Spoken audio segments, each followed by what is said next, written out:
ಹೊರಗಡೆಯವ್ರ ಜೊತೆ ಜಾಸ್ತಿ ಸಂಪರ್ಕ ಇರಲ್ಲ. ಬರೀ ರಿಲೇಷನ್ನು, ಸ್ಕೂಲು ಫ್ರೆಂಡ್ಸು ಅಷ್ಟೇ ಇದ್ದಿರ್ತಾರೆ. ಯಾವಾಗ ಕ್ಲೋಸ್ ರಿಲೇಷನ್ನು, ಫ್ರೆಂಡ್ಸು ಅವನ್ನೆಲ್ಲ ಬಿಟ್ಟು ಇನ್ನು ಬೇರೆ ಹೊರಗಡೆ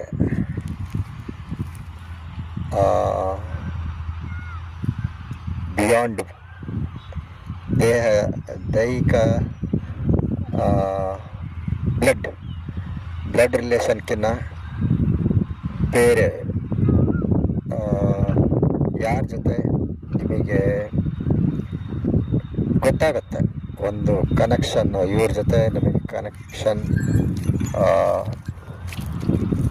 ಇವ್ರ ಜೊತೆ ಚೆನ್ನಾಗಿ ಓಪನ್ ಆಗಿ ಮಾತಾಡ್ಬೋದು ಅಂತ ಎಲ್ಲ ಗೊತ್ತಾಗತ್ತೆ. ಅವ್ರ ಜೊತೆ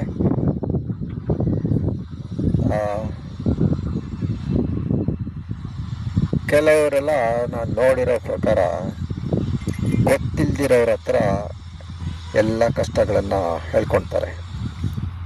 ಪರಿಚಯ ಇರೋರ ಹತ್ರ ಹೇಳ್ಕೊಂಡ್ರು ಅವರು ಏನೋ ಎಲ್ಲರಿಗೂ ಕಷ್ಟ ಇರುತ್ತೆ, ನಿನಗೊಬ್ಬರಿಗೆ ಕಷ್ಟ ಅಲ್ಲ, ಆ ಥರ ಏನಾರು ಒಂದು ಇದು ಮಾಡ್ತಾರೆ. ಹಾಗಾಗಿ ಎಲ್ಲರೂ ಒಳ್ಳೆಯವರೇ.